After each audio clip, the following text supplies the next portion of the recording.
Good morning, everyone, and welcome to MIT Human Insight Collaborative's annual event.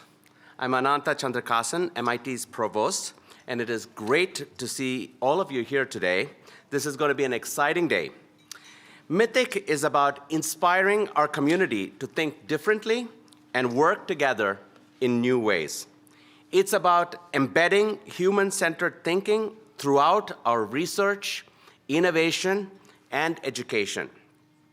What you'll see today is that 1 year in, MITHIC is off to a strong start, advancing work across the Institute that broadens our perspectives on global challenges.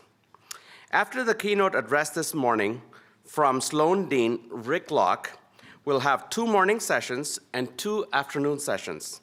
These sessions will highlight the remarkable work sparked or supported by MITHIC. MITHIC is supporting efforts like the Compass Initiative, which you'll hear about in a little while. Led by Professor Lily Tsai, the Compass Initiative is helping our students grapple with questions that don't come with simple answers. Questions like, what do we value? What are our obligations to each other? MITHIC is already complementing the work of other strategic initiatives, such as the MIT Generative Impact Consortium. You'll hear this afternoon about the ethical deployment of artificial intelligence for healthcare applications and the fascinating work at the intersection of AI and anthropology. Along with other projects that will be discussed in today's sessions, you'll get a clear sense of MITHIC's impact that cuts across disciplines and departments. When the program wraps up at 2 o'clock, we'll have a reception. I hope you'll stick around and continue the conversation there. I particularly want to thank the MITHIC team for their hard work to pull this day together, the faculty lead, Kirill Makin, and staff members, Jen Alton and Elena Nosilia.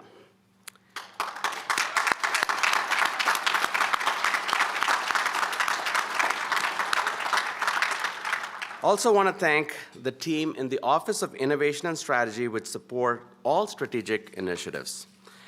MITHIC and other strategic initiatives would not be possible without the incredible support and leadership of President Sally Kornbluth. It is really her vision of what we can accomplish when we unite our strengths together. And with that, it is my distinct privilege to welcome on stage President Kornbluth.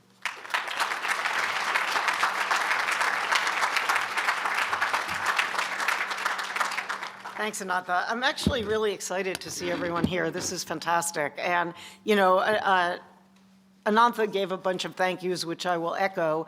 And of course, I have to add to that a big thank you to Anantha for all his work and support. So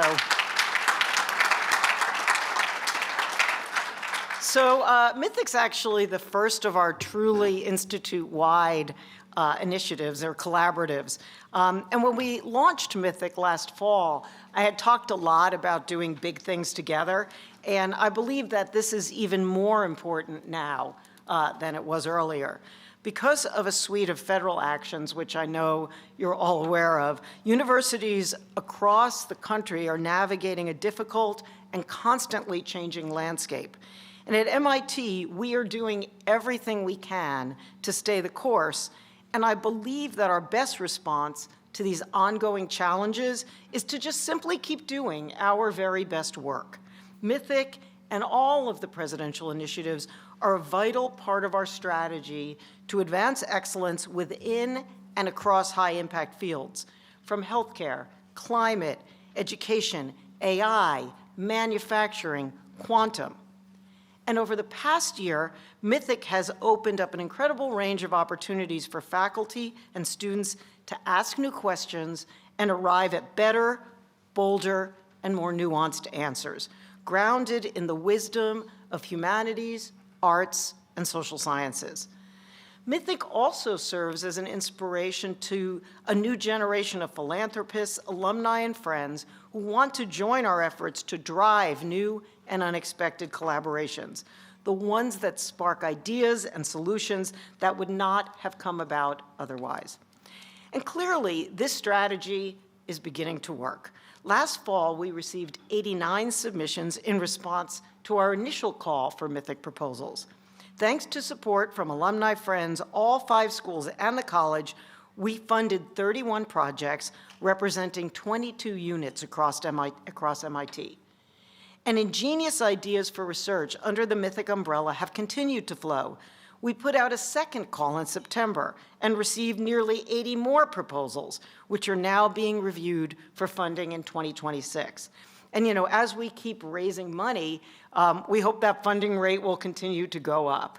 The enthusiastic response shows that there's an immense desire across MIT for pioneering research that blurs the boundaries between disciplines and spurs exciting new collaborations. So let me just highlight one example, and you'll be hearing about many today, the Living Climate Futures Lab. As you'll hear today, this lab works with people in communities from Massachusetts to Mongolia who are grappling with the impacts of climate change on their daily lives, on health and food and security, and housing, and on jobs. The lab brings together environmental scientists and engineers with anthropologists, urban planners, historians, experts in indigenous research methods, and artists. This amazing array of knowledge and experience reflects a very MIT attitude. If we're hot on the trail of an important and interesting problem, we will gladly ignore all the fences that typically keep academic disciplines apart. Like all of the projects that are being supported by MITHIC, the Living Climate Futures Lab also embodies MIT's singular brand of excellence, collaborative, hands-on, and deeply relevant to the world and the people around us. Before I close, I want to echo again some of the thanks, the faculty leaders who have envisioned the enormous potential of elevating the human-centered fields at MIT. I mentioned Anantha, but I also have to mention our dean, Shastine Augustine Rayo, and the Shast Associate Dean and MITHIC's founding faculty lead, Carol Macon. And after all this time, I think I'm finally pronouncing your name correctly. Maybe I can mangle it a few more times, but I think I got that right. I also want to thank all of you who are here to celebrate MIT excellence across the full spectrum of human wisdom. So speaking of wisdom, I now want to introduce you to our keynote speaker, Rick Locke. He's the John C. Head III Dean of the MIT Sloan School of Management. And actually, I would defy any school anywhere to have the Dean of the School of Management giving the keynote address at a humanities collaborative. I think that is really emblematic of the interdisciplinary nature and the institute-wide nature of this initiative. Rick's wide-ranging experience and accomplishments include serving as the Dean of Apple University, the Provost of Brown University, and advisor to organizations from Nike to the US Department of Labor. But he began his career at MIT, earning his doctorate here and heading up the Department of Political Science. Now, I've come to know Rick, and actually I knew Rick for a very long time because we were both provosts at the same time, and I think we met every week during COVID to talk about important things like masking. So, we've had a lot of conversations. He has always impressed me with his intellectual breadth, way beyond COVID maneuvers, and fresh ideas.